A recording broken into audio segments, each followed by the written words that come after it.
The Church Growth and Giving Show, your resource for growing faithful communities. Brought to you by Vanco, helping tens of thousands of churches thrive for over 20 years. Join Jordan and Andy as they share insights drawn from decades of church giving and engagement expertise. For this episode, we're zeroing in on church attendance in 2025. It's shifting fast, and not in the ways you might expect. Right. And while some of the data might look a little grim at first glance, there's a lot more happening under the surface. Church attendance isn't just going down, it's changing.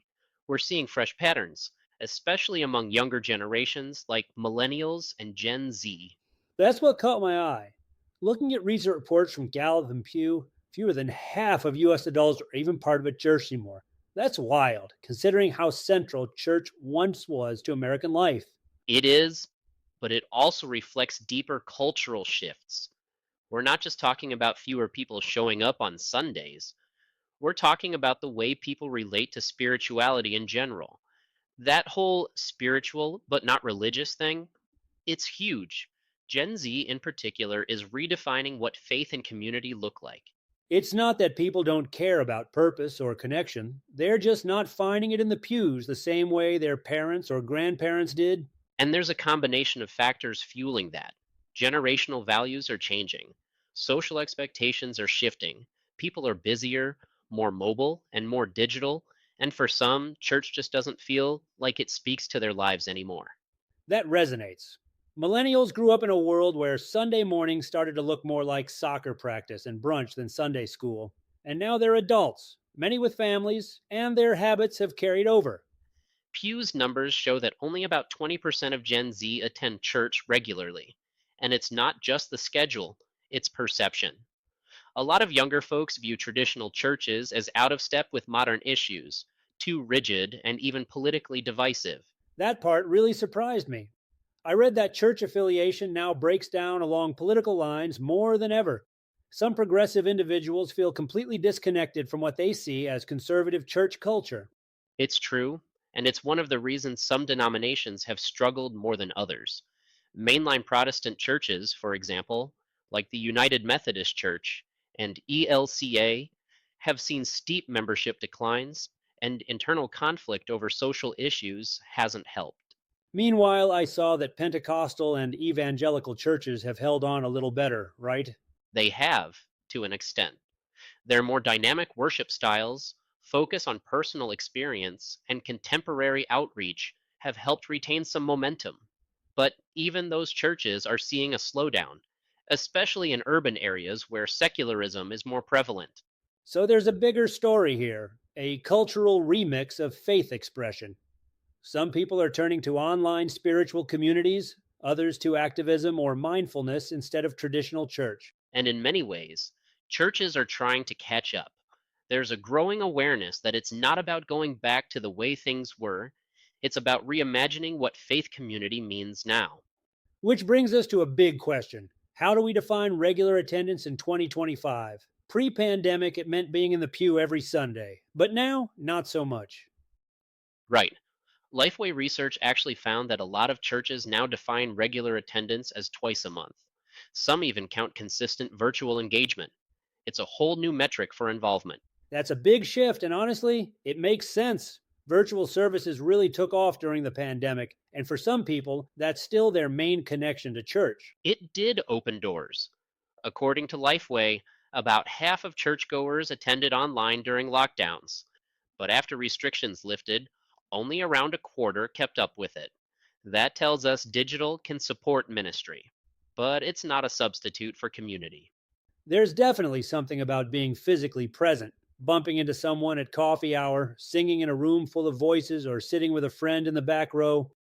That relational depth matters, and it's why a hybrid approach is so critical now. In-person worship, yes, but also strong digital infrastructure. Live streaming, apps, follow-ups, all integrated.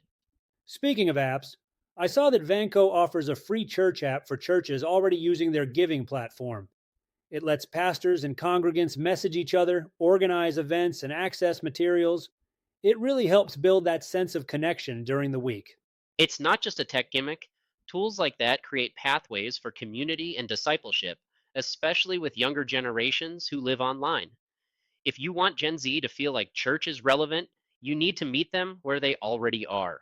That brings us back to Gen Z and millennials. Their relationship with church is different, but not necessarily negative. Barna's 2022 data showed that millennials are actually showing renewed interest in weekly church, going from 21% in 2019 to 39% in 2022.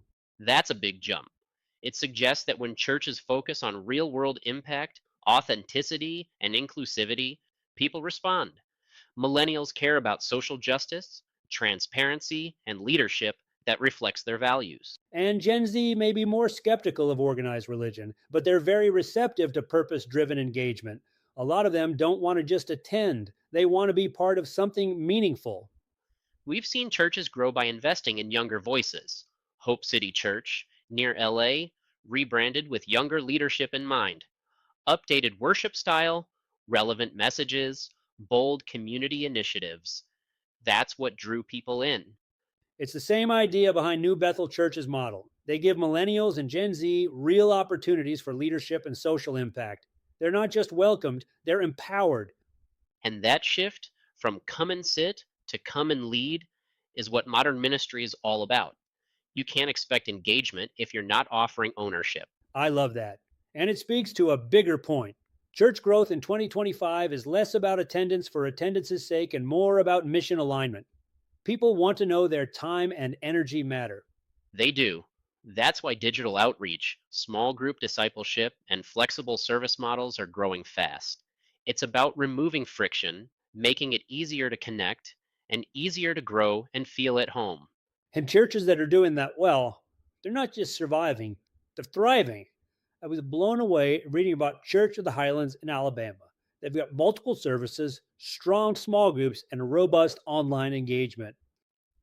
Yes, and Redeemer Presbyterian in New York City is another example. They meet people where they are, especially in urban contexts. Their strategy has always focused on connecting belief with modern life, real faith, real questions, and real dialogue. All of which leads us to one of the most hopeful parts of this whole discussion: the strategies churches can use to turn things around. This isn't just about analyzing the problem, it's about solving it. From what I've seen, the churches that adapt and stay mission focused and relationship centered are the ones creating momentum. Decline isn't destiny, it's an invitation to rethink and rebuild. And that rethinking starts with tools, right? Practical strategies that any church, no matter the size, can start using right now. I was really impressed by how many free resources are out there. Me too.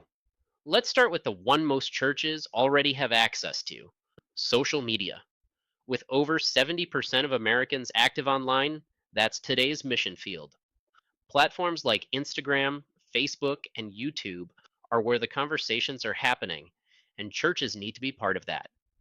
It's more than just posting sermon quotes. It's about storytelling, sharing community moments, highlighting volunteer wins, and inviting people into the life of the church.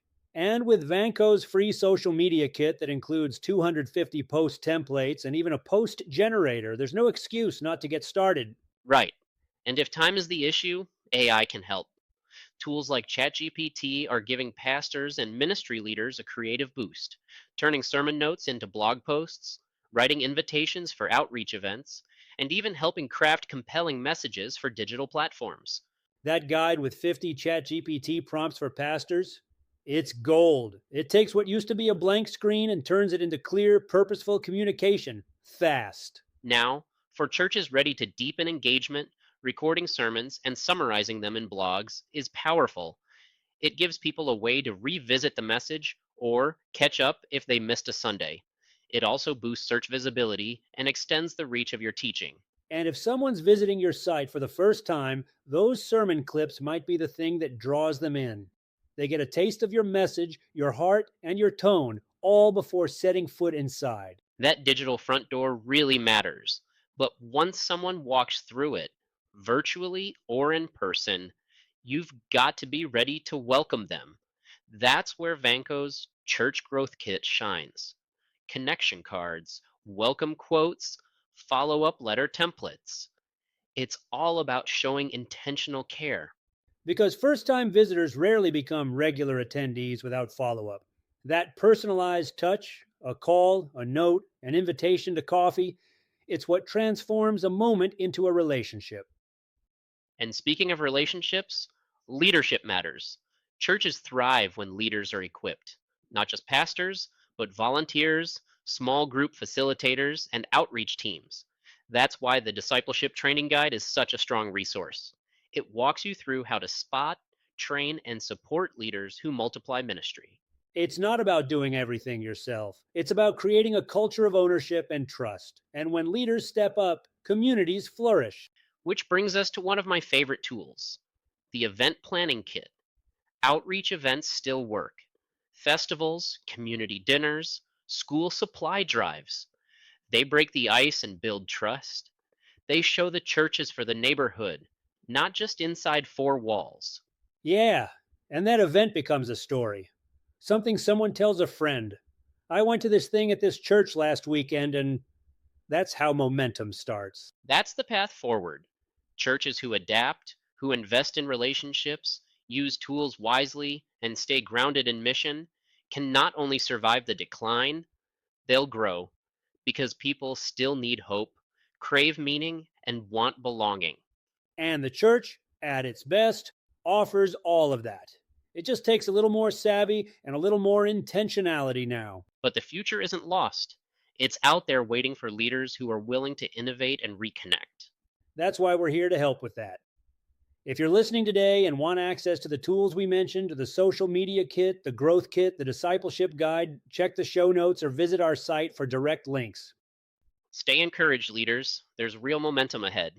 And that's all for this episode of the Church Growth and Giving Show. To access all the resources we mentioned, check out the episode description below.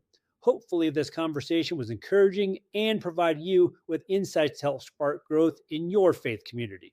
Be sure to like and subscribe to our channel for more great content like this that can help you lead and thrive. And we'll see you next time.